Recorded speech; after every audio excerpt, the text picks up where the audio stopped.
Olá, meus irmãos, graça e a paz de Cristo seja com cada um de vocês.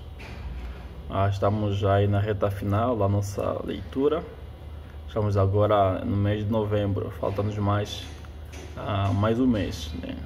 Para aqueles que começaram em janeiro, mas para aqueles que não começaram, sempre é tempo para começar e assim terminarem a leitura no próximo ano, no mês de novembro.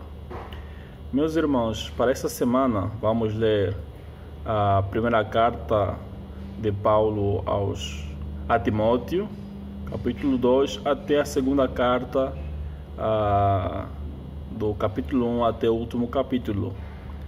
Nestas duas cartas, o apóstolo Paulo fala da pureza do evangelho que Cristo comissionou para pregar e faz fortes advertências sobre os falsos, sobre o cuidado que tem que se ter contra os falsos pastores que promovem o legalismo judaico.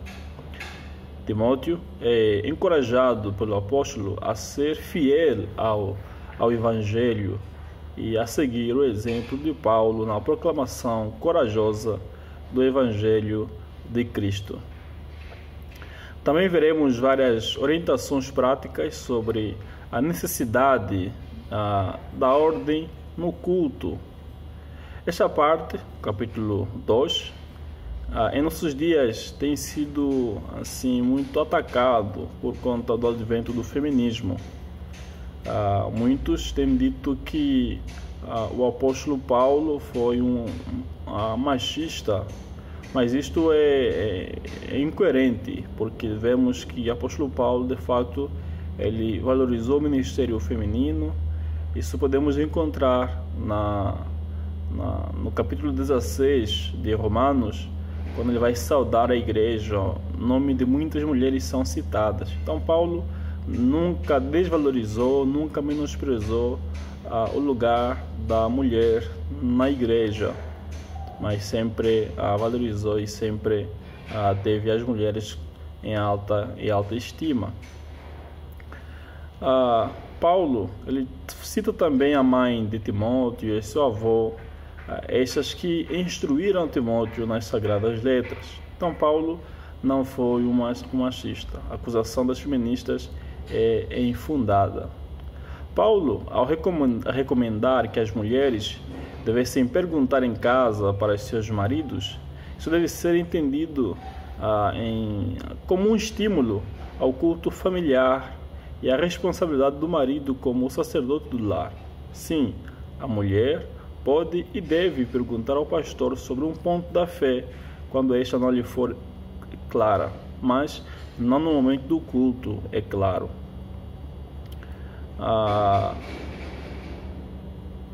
No final do capítulo 2, o apóstolo reafirma o papel singular da mulher em gerar filhos da aliança para a glória de Deus. Esse é um papel singular e principal da mulher. Nestas epístolas, o apóstolo apresenta algumas das qualificações para a escolha de um oficial da igreja, quer sejam presbíteros ou diáconos. É da vontade do Senhor que homens liderem, que homens preguem a palavra do Senhor. Precisamos nos atentar a essas qualificações, sempre que formos eleger um oficial, quer seja presbítero, docente, regente ou um diácono. As esposas, conforme Paulo diz, também devem ser exemplos de piedade e de maturidade na fé. Paulo também fala do chamado da igreja para defender a verdade em um mundo de relativismo, em um mundo de antiverdade. A igreja é chamada para ser aquela que proclama a verdade, aquela que defende a verdade. Encorajamentos práticos para ministros do Evangelho e crentes em gerais também são encontrados nessas epístolas. Nos dias em que muitos cristãos negociam sua fé, nestas duas cartas somos ensinados a não dar ouvidos a falsos pastores. Por isso que precisamos crer e viver a palavra de Deus, que é útil para todas as áreas da nossa vida.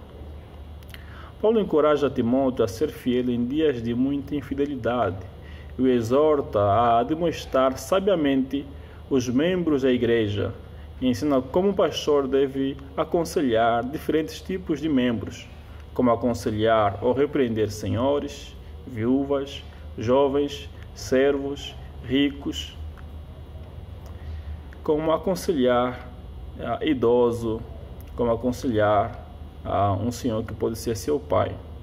Timóteo devia pregar o evangelho sem medo ou vergonha, devia pregar com coragem, com muita sabedoria e amor. Outra leitura desta semana será no livro de Isaías, capítulo 34 ao capítulo 39. Isaías profetiza sobre o juízo do Senhor contra todas as nações, especialmente Edom, inimigo do povo de Deus. Fala também da vinda de Deus em glória para curar e restaurar o seu povo, Isaías profetizou salvação para Judá e punição para a Síria, os assírios que iriam oprimir o povo de Deus. Isaías profetiza isto há muitos anos antes, que iria acontecer. Ele diz que os assírios seriam punidos porque se levantaram contra o povo de Deus. Vamos ler também no livro de Isaías um episódio muito conhecido, a oração e a cura do rei Ezequias, mas também sua insensatez demonstrada quando se exibiu para os da Babilônia. A quarta leitura será no livro de Jeremias, capítulo 1 até o capítulo 8. O propósito do livro, de modo geral, é lembrar aos exilados os motivos de suas provações e garantir para eles que, ao se arrependerem, o povo de Deus voltaria para a terra prometida com grandes bênçãos. No capítulo 1, vamos ler sobre o chamado de Jeremias para levar essa mensagem a um povo que foi levado para o exílio por não ouvir as advertências do Senhor por meio de Isaías e de outros profetas. O povo de Deus se afastou do Senhor e, em consequências, se afastaram das bênçãos do Senhor, das bênçãos do pacto. Deus, por meio de Jeremias, promete restaurar seu povo se este ouvir seu profeta e se arrepender dos seus maus caminhos. Se não se arrependerem, todos receberão o juízo de Deus, permanecerão no exílio. Diante do pecado do povo de Deus, Jeremias não ficava zombando, dizendo: não avisei, mas chorava pelos pecados de seu povo. E essa, meus irmãos, deve ser a atitude de todos nós: chorar pelos pecados do nosso povo e pregar o evangelho da restauração. A última leitura da semana será no livro dos Salmos. Vamos terminar a longa leitura do Salmo 119. Leremos os versos 65 a 176.